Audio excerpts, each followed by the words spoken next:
Tonight, President Trump takes an axe to the Department of Education. A new executive order strips the DOE to the bone. Eliminating the agency requires an act of Congress. What this means for millions of public school children, financial aid, and programs helping low-income families. A new report about the alarming crash of that Delta flight in Toronto, why a high rate of speed and landing gear might be to blame, and what happened in the final moment before the plane rolled over.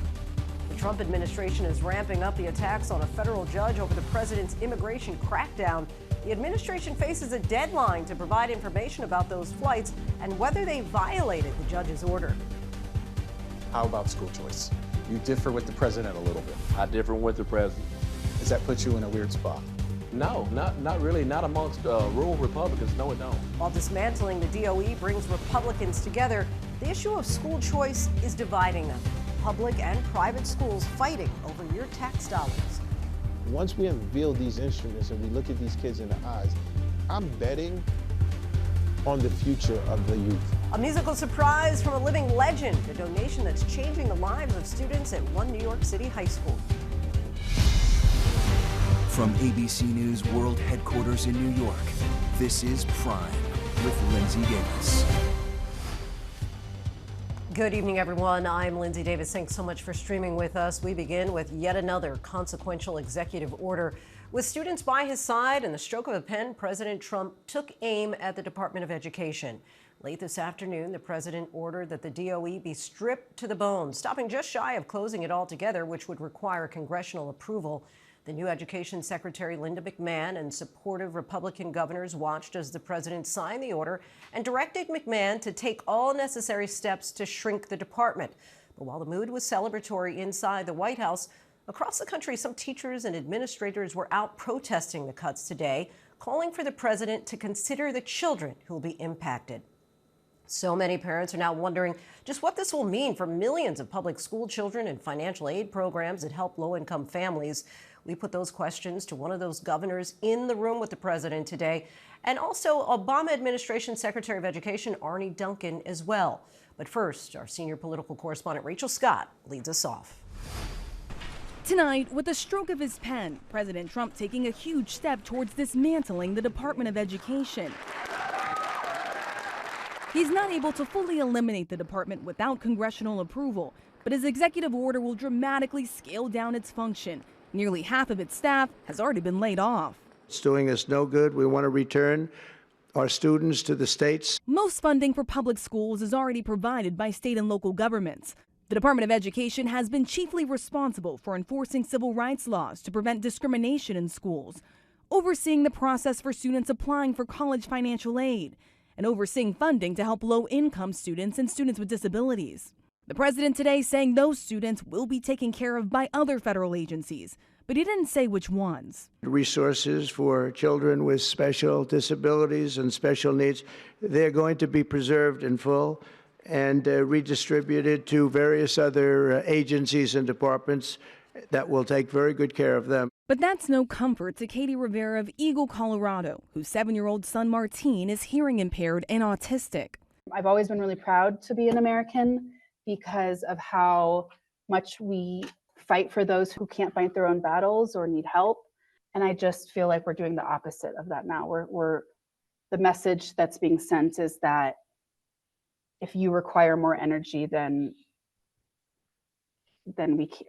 Too bad, we can't help you. I asked Governor Bill Lee of Tennessee, who was there with Trump today, about her concerns. Can you personally assure the parents in your state that none of those programs will be cut? You know, we absolutely are fundamentally committed to every single child in our state and how it is that we can give them the things they need, regardless of their ability, regardless of their demographic, regardless of their zip code, and we're committed to that. Rachel Scott joins us now. Rachel, what does this mean for student loans and other federal financial assistance to students? Well, I did put that question directly to the Education Secretary, Linda McMahon, and she tells me that so many of those programs will not be cut. Instead, they're going to be moved under different agencies. But she did not say just how long that is going to take or when exactly that is going to happen. And Lindsay, there's just one other breaking news headline here from Washington. A federal judge has ruled that Elon Musk and his Department of Government Efficiency are temporarily blocked from accessing the records of Social Security of the millions of Americans, the personal information of millions of Americans across this country. That federal judge calling it, quote, a fishing expedition, Lindsay.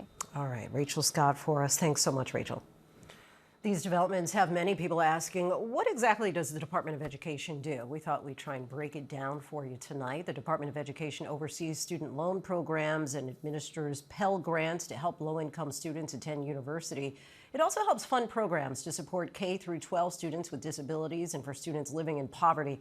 The department holds schools accountable for enforcing non-discrimination laws based on race, gender, and disability. And it holds schools accountable for student achievement through the Every Student Succeeds Act. But pretty much everything else is already at a local level. The Department of Education does not administer curriculum or create lessons. It also does not set requirements for enrollment in graduation or accredit schools or universities. In fact, the Federal Education Department only administers about 10% of public school funds nationwide. The rest is funded and administered locally. Indiana Governor Mike Braun was in the audience when the president signed the executive order dismantling the Department of Education today. He joins us now. Governor, thank you so much for talking with us. Sure. Just explain what you think are the advantages of dismantling the Department of Education. I think it was something that probably should have never gone to the federal government. At least back then, we might have had the ability to fit it in and finance it, but I think it's evolved in a way where we got so many things that we try to do here. The fact that we don't pay for 30% of what we spend each year, and I don't think we've had the results of the kids actually learning, teachers being enabled, figuring out how through the 50 laboratories of states that we can do it better. I think it's at the time where, since we haven't created the results, let's give it a whirl. I'm confident leading our state where we can try different methods, enable teachers to do their jobs, put parents in the driver's seat. I think we'll get better results. What do you think it'll mean for schools in your state of Indiana? I think it's going to mean that we can be entrepreneurial. We don't have any federal guidelines, sometimes unfunded mandates, all the things that go along with something that should be from the grassroots up, not the top down. I don't think the founders ever intended it to be there. When it did get started, like 40, 50 years ago, we've tried it. And I don't think it's generated the results. I think it's time to find something new in terms of approach. I'm a believer in competition. I like choice, and I especially like parents being in the driver's seat of their own kids' education, not the federal government trying to tell us how to do that. Some parents and advocates, as you well know, say that they fear ending Department of Education funding could disrupt local services. What do you say to those who are concerned about that? I'd say that's a false flag there in the sense that we as states have the resources to do it. I'm in the process of trying different methods we can use when it comes to teaching, learning, and I especially want parents involved as the key variables in their own kids' education. I don't think it should be coming in a central way down to the states. I remember during COVID, the governor of New York said one reason why he wanted to open schools, and many people thought it was premature, was because otherwise there were a number of students who their only meal was at lunch. So are those children still going to be able to get access to free food? I think all of the things that the federal government has been doing, if the states want the responsibility, yes, we're going to have to find out entrepreneurial ways to do it and do it sustainably. The things that we know are good, we need to keep around that might be part of a federal program. We just don't want the feds running it. One of the Department of Education's responsibilities is to make sure that students are achieving through the Every Student Succeeds Act, which focused on accountability and addressing achievement gaps. How will school districts be held accountable in your state, for example, if the Department of Education is gone? Well, because we're going to have those same metrics, that same accountability but devised in a way that makes sense and that is actually producing results. We've had in Indiana some good news recently where we've jumped all the way from middle of the pack to 6th or 7th in reading. And we've been trying things because we've been entrepreneurial. And we've been doing it with resources that are sustainable. So I feel real good about the challenge. We've been asking for it. Now the challenge is with us. We need to make sure that we don't drop any balls and that we take it in the right direction. Indiana Governor Mike Braun, we so appreciate your time tonight. Thank you. You bet. Let's continue the conversation now with former Secretary of Education Arne Duncan. Thank you so much for joining us again. What do you think all this means for students and teachers across the country? Well, the executive order today is, as you know, performative. It has no legal power. The Department of Education was created by Congress. It could only be eliminated by Congress. Congress would never do that. But unfortunately, the very real damage and destruction that President Trump has already done to the department is going to have real, unfortunately, very tough consequences, I'm afraid, for students K-12 and now for higher education students as well going forward. So the damage is already done. So President Trump says that critical functions like student loans and funding for special needs children will continue. From your experience, do you think that it's possible for these programs to continue in this scenario? Well, you can never say what's not possible with Trump. And so the truth is that none of us know. What I do know is that they have taken on extraordinary risk on the higher education side that could hurt, millions of students, trying to go to college.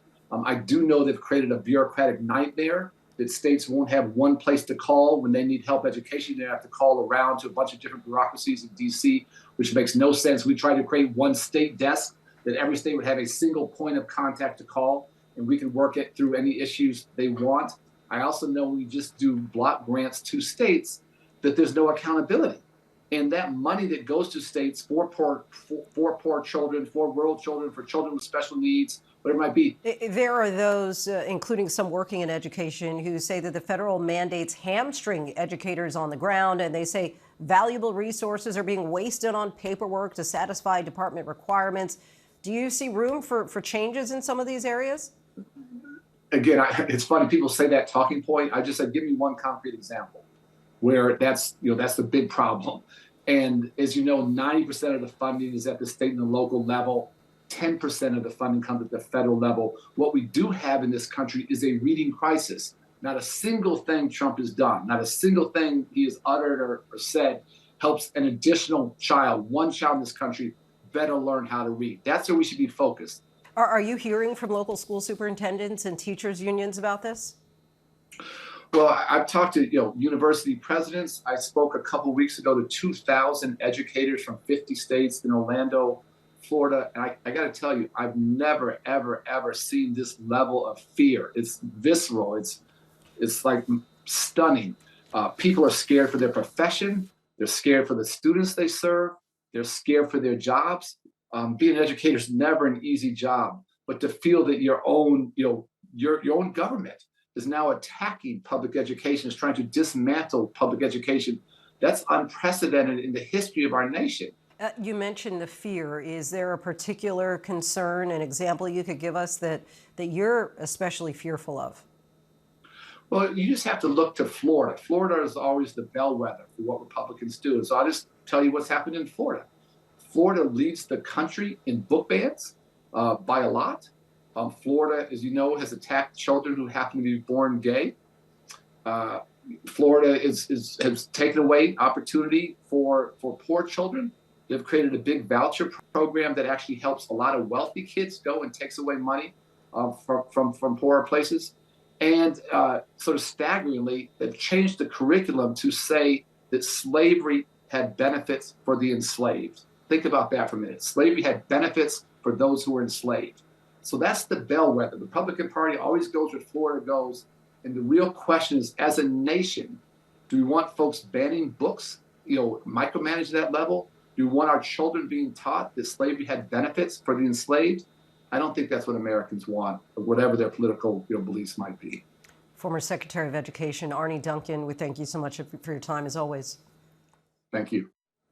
Now to a new alarming incident for airline passengers. Authorities say a plane at the Orlando, Florida airport took off but was not on the actual runway.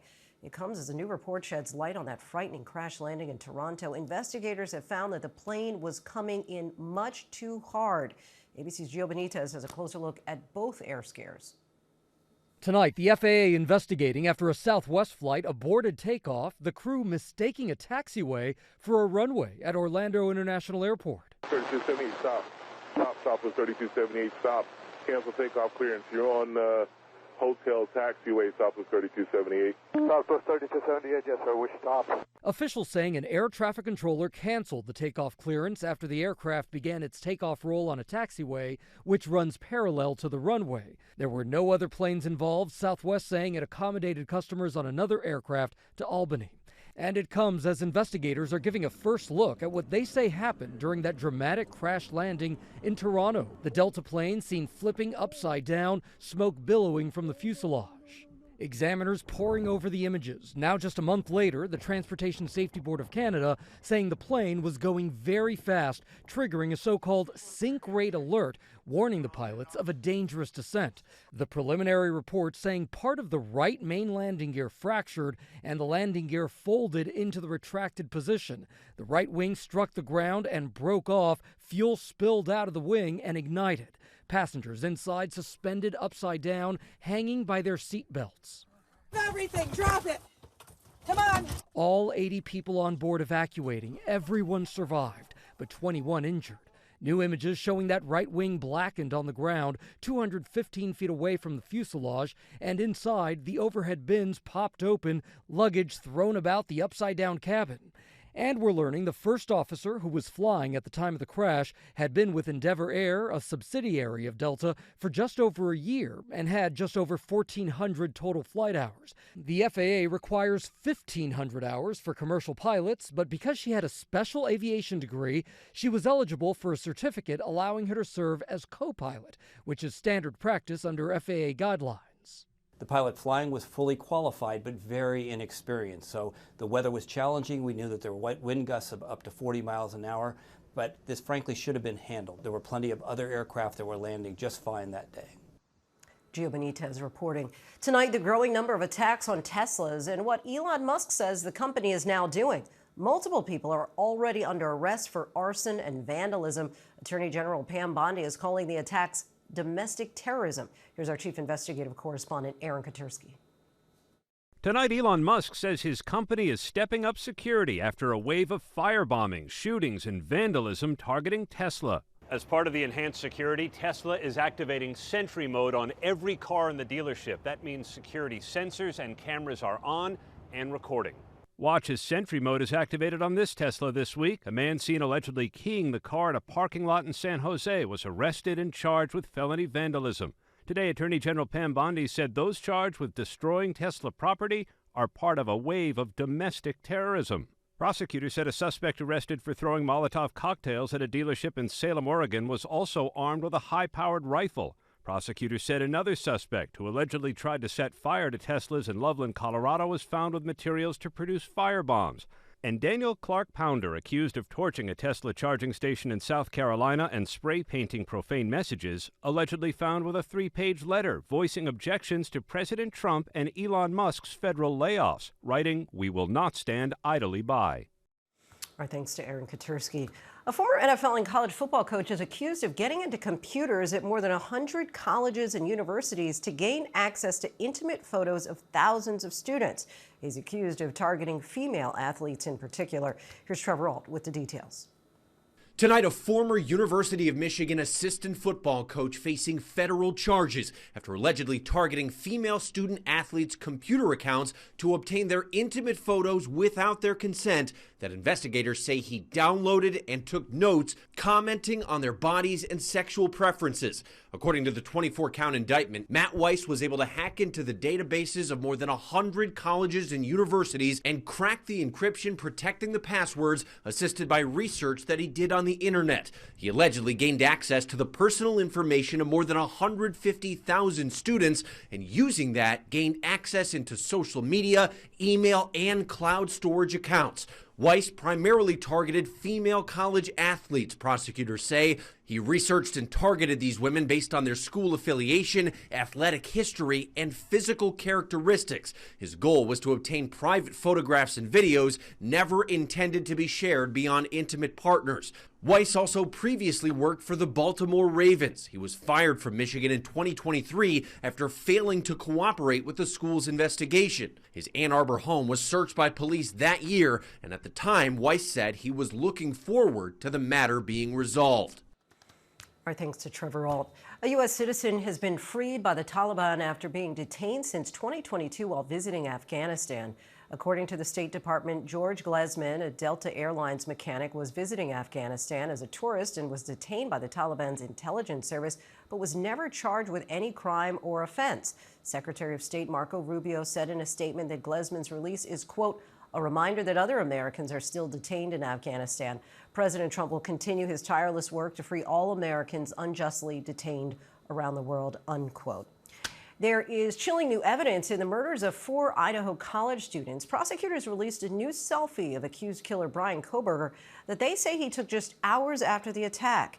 And now what they say he bought on Amazon months before the murders. ABC's Kana Whitworth has followed this case from the beginning.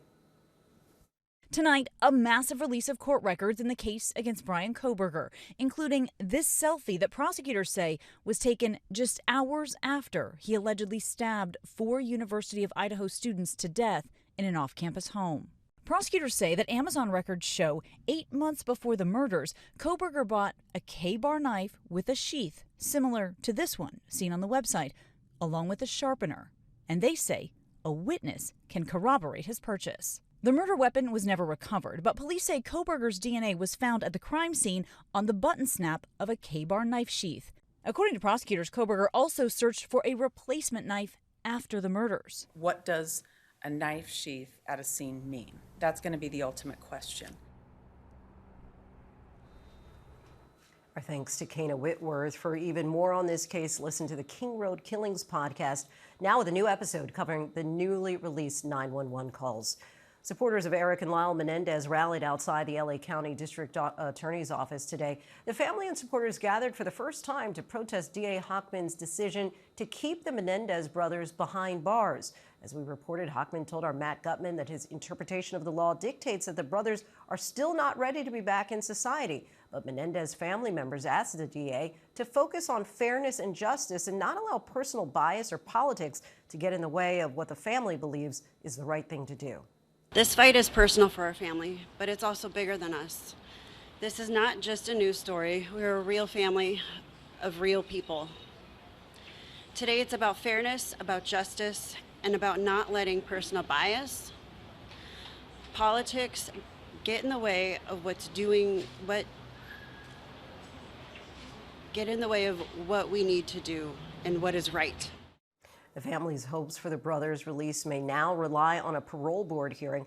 California Governor Gavin Newsom has fast-tracked the clemency process for the brothers. A parole hearing is scheduled for June. A federal judge lashed out at the Justice Department today after it did not provide the information he requested about hundreds of Venezuelan migrants sent to El Salvador. The administration claims the migrants were all gang members, but little proof so far has been provided of that. Mary Bruce has this story. Tonight, a federal judge says the Trump administration has evaded its obligations to prove they did not defy his order by sending 2 planes of Venezuelan migrants to El Salvador. Judge James Boasberg had ordered the planes to turn around, saying he needed more information about why the more than 200 men were being deported with little to no due process. But the flights did not stop. Judge Boasberg gave the administration a deadline of noon today to hand over specifics about the flights, but tonight he says what they provided is woefully insufficient. The administration claims the men are all violent gang members, though they acknowledge many of them don't have criminal records. Officials have repeatedly refused to provide any information about their identities. We are not going to reveal operational details about a counterterrorism operation.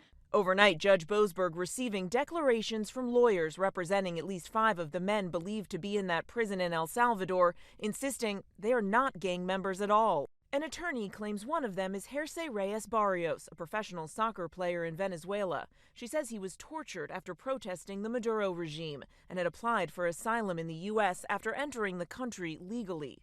His family believes he was singled out because agents thought his tattoo was a gang tattoo. His lawyer says it's actually a tribute to his favorite soccer team, Real Madrid. Mary Bruce reporting. Coming up, a major recall over a popular children's medication. We'll tell you what to look for. But first, as President Trump rolls out his plan to eliminate the Department of Education, we'll tell you about the surprising fight in the GOP over school choice. Stay with us. As our Rachel Scott reported, today President Trump signed an executive order calling for the dismantling of the Department of Education.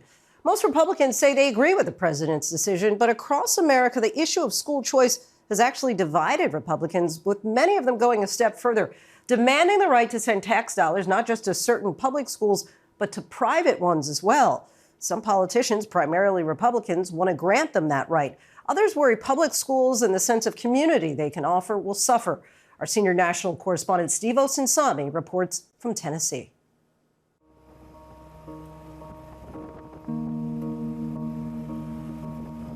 I've always voted Republican.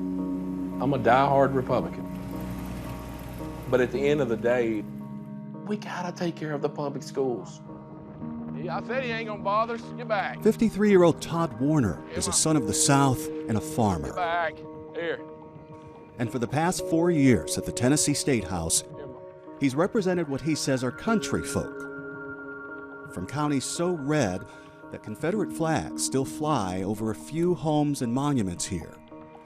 But this proud Tennessean is also a proud product of rural public schools and says what some conservatives are trying to do to education right now is wrong.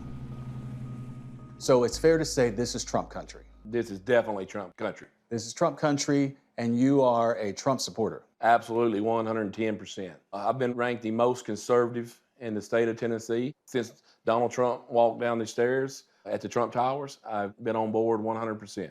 On most of his policies? On most of his policies. How about school choice? You differ with the president a little bit. I differ with the president. Does that put you in a weird spot? No, not really. Not amongst rural Republicans. No, it don't.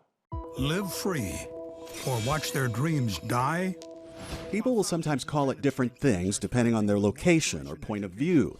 Let's make every New Hampshire family eligible for education freedom accounts. Some say school vouchers, others school choice. In Tennessee, supporters call them scholarships. But the idea is roughly the same. Parents know the answer is education freedom. Tell lawmakers to make it happen. It's a state-by-state movement allowing parents to take tax dollars meant for their kids to attend public schools and in most cases use that money to send them to private schools. And the argument is that the private schools are usually better for their children. I believe strongly in school choice, but in addition to that, I want the states to run schools. And the president is giving a powerful endorsement with executive orders, tearing apart the U.S. Department of Education that sends billions to public schools each year, and telling what's left of the agency to prioritize sending money to school choice programs across America. We're going to shut it down and shut it down as quickly as possible. It's doing us no good. We want to return our students to the states. School is actually, Steve, part of the family. I mean, it is. It really is. And it is to a lot of folks around here. You got church, family, and school. Yeah. Public school. Public school, yeah. He says that here in the country, his family has attended the same public schools for more than 100 years. It's where he met his wife and where they spend their Friday nights. Public schools are the backbone of the community. On Friday nights, Friday Night Lights, the football game. It's where everybody comes together. It's where we tailgate, see each other's family before the game. It's where we cheer each other's children on.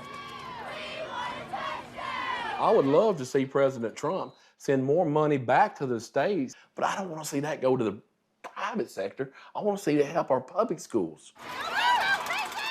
It just don't work for small town Tennessee. 97% of our children, our future leaders, our future business owners are going to come from the public schools. Everyone we spoke with in this report was comfortable underlining that they're conservative, including Shawnee Tabers, who has 2 children in school here. I still support the president 100% on everything he's doing. I think he's doing a great job, but I don't agree with the school vouchers. I don't even know if we have a private school here in Marshall County, to be honest with you. So for us to have to pay for that, it's kind of nonsense. Here's some of the people that I work with actually went to school up here. Their school superintendent says he's already making tough choices. We're in budget season right now. We already have a tight, difficult budget where we're already making cuts. Yeah. So this is just going to make it worse. During the final vote at the State House last month, Mr. Clerk, about 20 rural Republicans found themselves in an unholy alliance with big city Democrats. It is not right for us to take public dollars, put it in the hands of private schools, and then let them to do whatever they want with it. That's wrong. But in the end, school choice won, with Tennessee joining at least 29 states, allowing for some sort of school vouchers, including about 15 that don't care if the parents are wealthy. The win here was thanks in part to conservative political groups like the Club for Growth that are successfully replacing rural Republican lawmakers who fight against this in states like Tennessee and Texas. You make no apologies for essentially going after other Republicans. That's right. We view this as the civil rights issue of our era. In Texas, we defeated 10 Rhino Republicans who wouldn't support the bill, and now Governor Abbott has the votes he needs to get it passed in Texas. It's a belief that right now our public schools are failing the kids, and this gives parents the choice, I'm going to get the right school for my child. We also believe this will help the public schools improve as they have pressure to respond to parents' and students' needs and really make the changes they need in order to deliver a much better education.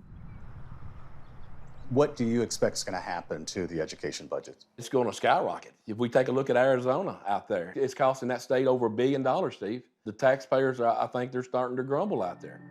Arizona taxpayers are grumbling after universal school choice helped blow a $1.4 billion hole in the state budget.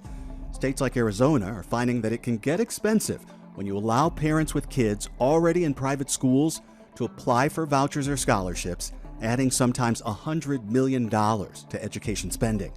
In Oklahoma, their more limited version of school choice now costs $250 million a year, and the demand for the private school credits is growing greater than the budget.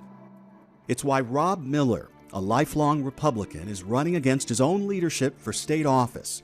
The U.S. Marine turned school superintendent says that kind of money should be spent on public school students like his. It started at $150 million in year one, then $200 million, and now it'll be $250 million. That is the current cap, but our governor and some of our legislators are looking to remove that cap completely and allow as many tax credits as people want to apply for. And that makes me worry because of what we've seen in Arizona, again, where there was a cap and then they took it off and it ballooned very quickly. Todd Warner is now fighting to keep limits on the number of vouchers, or scholarships, as many like to call them in Tennessee. The same man who keeps a life-size cutout of President Trump in his office and hangs his red hat on this dead buck on his wall. Thank you, Representative Spicky. Says he has no trouble being called a sellout in Nashville because he knows that's not true at home. The best memories in life that I have, some of them, are in the public school, in high school, with those teachers, with those coaches. It's that way in a lot of rural Tennessee. I mean, it's the public school or it's nothing. A contentious debate playing out across our country. Our thanks to Steve Osunsami for that. Coming up, glass from China, bottling equipment from Italy, how the American wine industry, making wine with grapes grown here, could be crushed itself under the weight of impending tariffs.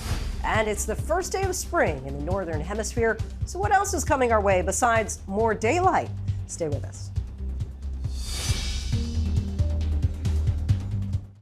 Welcome back, everyone. Spring has officially sprung. The birds are singing, the flowers are growing, or at least they will soon. It's a magical season when the world bursts into life, and we're looking at it by the numbers. It officially began at 5:01 a.m. Eastern this morning with the vernal equinox, just one of 2 days each year when every place on the planet sees equal amounts of daylight and darkness. The sun will be staying around longer than that for a while. In April, the U.S. will gain an average of 62 minutes of daylight. It's a season of rebirth and renewal and a whole lot of rain. The average precipitation this spring is more than 8 inches. Hawaii gets the most, Arizona the least. Mother Nature is on the move. Some animals wake up from hibernation, birds fly back north, but nowhere near as far as monarch butterflies, who make a 3,000-mile trek all the way up from Mexico. Spring cleaning is a priority for many. 80% of Americans say that they'll get rid of their clutter. That's a 10% increase from just 3 years ago. For some, spring means one thing: allergy season. More than 100 million Americans suffer from it each year. But if you're stuck inside sniffling and sneezing, don't worry. Just 92 days left until summer. Still ahead, what's happening for the first time in the women's NCAA March Madness tournament.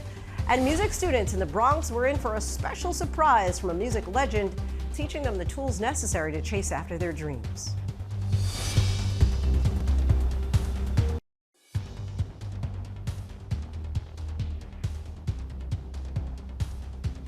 Denver teachers walk off the job. The Boston Celtics make a deal with a Bay Area billionaire, and edible arrangements expands into the other kind of edibles. Those stories and more in tonight's rundown. Officials in Arizona are searching for a family of 3 that went missing after leaving the Grand Canyon and driving through a winter storm. The Coconino County Sheriff's Office says Jian Lee, Tae-hee Kim, and Jung-hee Kim were traveling towards Las Vegas on March 13th in a white BMW. GPS data last placed them on I-40 westbound that afternoon. Large crowds of Colorado teachers gathered outside the state capitol to fight against cuts to the state's education budget. More than 100 schools in the Denver area were closed for the day. Thousands of teachers were expected to protest. The Colorado Education Association said 95% of the state's students attend its public schools, and that proposed cuts would cut $150 million from those schools. The makers of Benadryl recalling more than 2,000 bottles because of the risk of child poisoning. The recall affects 100-milliliter bottles of Benadryl liquid elixir sold on Amazon from July 2023 through October 2024. The bottles did not have child-resistant packaging despite the contents, including an ingredient that can be dangerous if swallowed. The defending NBA champion Boston Celtics have been sold for a record $6.1 billion. The new owners, William Chisholm, managing director and co-founder of Symphony Technology Group. He says he's been a diehard Celtics fan his entire life. The sale, the highest amount ever paid for a pro team in North America, still needs to be approved by the NBA Board of Governors. As March Madness tips off, this year's tournament-bound women's teams will receive individual revenue shares for the first time ever. Previously, schools received no financial reward for playing in the tournament, aside from their expenses being covered. Conferences now will receive $113,000 for each game a team plays, with that money eventually divided up to its schools. Last year's women's tournament was a major success, with 18.7 million people tuning into the national title game. And Edible Arrangements is entering the world of a different type of edible. Parent company Edible Brands today announced the launch of Edibles.com, which it calls a first-of-its-kind wellness-driven online marketplace for THC-infused products. The company also said it plans to launch retail locations, with the first one to open in Atlanta. If you're a wine drinker, you may have noticed the prices are on the rise, and it looks like your Wine Down Wednesday will be getting a bit more expensive now. Wineries across the country are facing declining wine sales because of President Trump's trade war with the EU, and prices could continue to jump with the threats of a 200% tariff on European wine and alcohol. Our Jacqueline Lee is at a winery in Southern California looking into it all. Jacqueline, we see they are busy at work with those cases of wine there. Give us a sense of how these tariffs are impacting people in wine country. That's right, Lindsay. They've been working all day long, and these tariffs impact every aspect of winemaking, from production all the way to distribution. So we're here at Wilson Creek Winery and Vineyards, where they are bottling their famous white Cabernet Sauvignon. And, you know, when it comes to the bottling, a lot of the materials come from all over the world. This machine, it's made of stainless steel. It is from Italy. Remember, steel and aluminum are facing 25% tariffs. But as it relates to this business, this is a special blue glass bottle from China. And I spoke with the owner, who said the production cost of it was already high to begin with. But now that the Trump administration has administered an additional 20% tariff on all Chinese imports, he says it is unsustainable. And now they're looking at finding another manufacturer locally who can fulfill their need. By the way, this is what it looks like if you ever wondered what it would look like to bottle wine. It is very cool. Remember that these caps, they're made of aluminum. The corks come from abroad. The barrels come from Europe. So it's an important thing to know that even though some of these materials may not be facing tariffs at the moment, the trade war is escalating. So of course, we could be looking at price increases in the future. Overall, Lindsay, though, this is where the sausage is made, so to speak. This is the final product. This is where they do the packaging, and then it gets distributed all over the world. Lindsay. Jacqueline, I'm super impressed that you can walk backwards, talk, all while holding a bottle of wine. So what do people there say that this new tariff on European wine could mean for prices and the local winery owners and workers? So the U.S. Wine Trade Association says, or the U.S. Wine Trade Alliance says it would absolutely be catastrophic for the industry if this 200% tariff is implemented. We spoke with a distributor who said 60% of his sales come from European wine. It leads to 75% of his gross profit. And he said this would have a ripple effect on the entire U.S. economy. If you think about restaurants, they have low margins. And he said if this 200% tariff goes into effect for this EU wine, they could not sell the wine, period. It would be too expensive. And as a result, restaurants lose profits, and the cost gets pushed up for the customer. And he said as a result, we'll see businesses close. And I did say to him, the Trump administration argues that these tariffs will lead to increases in job numbers here in the U.S. He said for the wine industry, that absolutely would not be the case. Lindsay. Oh, very fascinating. Really interesting stuff there. All right, Jacqueline Lee, our thanks to you. Finally tonight, they say music feeds the soul, and no one might believe that more than the students at the Theater Arts Production Company School in the Bronx. The budding artists received a special surprise from a living legend that will help elevate their passion. ABC News Live was there.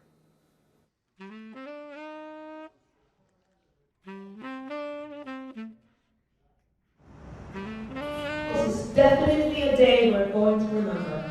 Having a huge artist come to a school in the middle of the Bronx, you know, is a pretty awesome thing. Good. Kevin, if you could give me flat, shine. I don't want to be vague and just say, oh, music makes me happy, right? But when I play music, it does make me happy because I have the potential to carry that energy it puts onto me, and I can give it to the people watching me. My name is Nathaniel Harrell. I'm currently a senior in high school. I'm Kashani Wallace. I'm a senior in high school. I always had this dream of like performing on on a stage with like a jazz band, you know, and like somebody singing in the diner or something. So I want to do that. Music for me is a celebration. Instruments to me has always been like my greatest tool of distraction, for sure.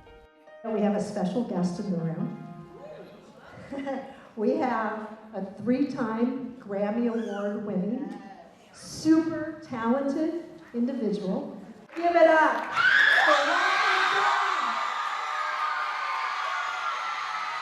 I'm from 1994. We're in 2025.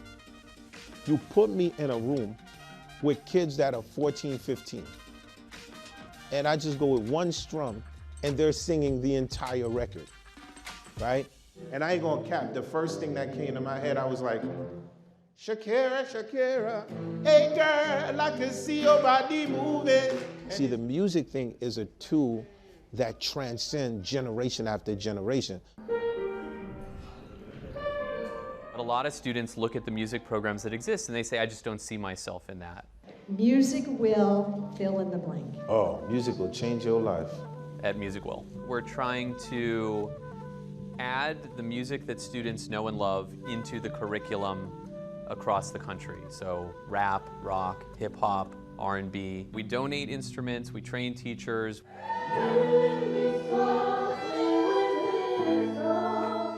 Killing Me Softly, it gave me a flashback. I'm seeing these amazing, the youth, right? I'm seeing the band, and I'm seeing these 3 young women. And I'm like, man, look how anointed they are. And who is to say, like, they probably the next Destiny Child and don't even know it yet. Music teaches things like discipline and perseverance and how to continue to work at something. And we chose this particular senior class because 4 years ago, we had one student who had a little bit of experience on trombone, but all of the rest of them had never really touched an instrument, like total beginners. We need that queue way bigger because it's so impossible to see. The people here, like the teachers and stuff and the mentors that help you, you know, they care. So that's why I appreciate Ms. Pukta a lot. The cost of the instrument itself can be prohibitive. Nathaniel does not have a drum set at home. The only time he gets to practice is in the school building. That's always been like kind of a struggle for me, right? Like I play the drums, but I never had the chance to practice them at home because, you know, there's only one here.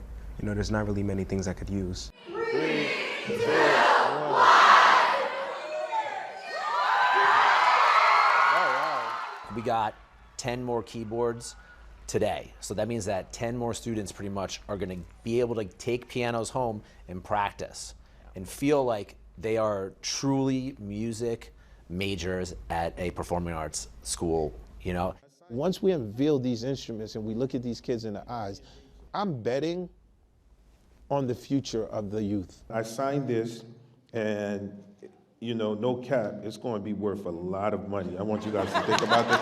No, I ain't capping. Like, we always say like the American dream, right? So for me, like Music Will is part of that dream. It's just the fact that we are going to instill, right, past politics and past these policies, which might at times, you know, affect the music programs within the schools. We're gonna rise above that and we're gonna create something where no matter what happens, we can have the tools to provide for the youth.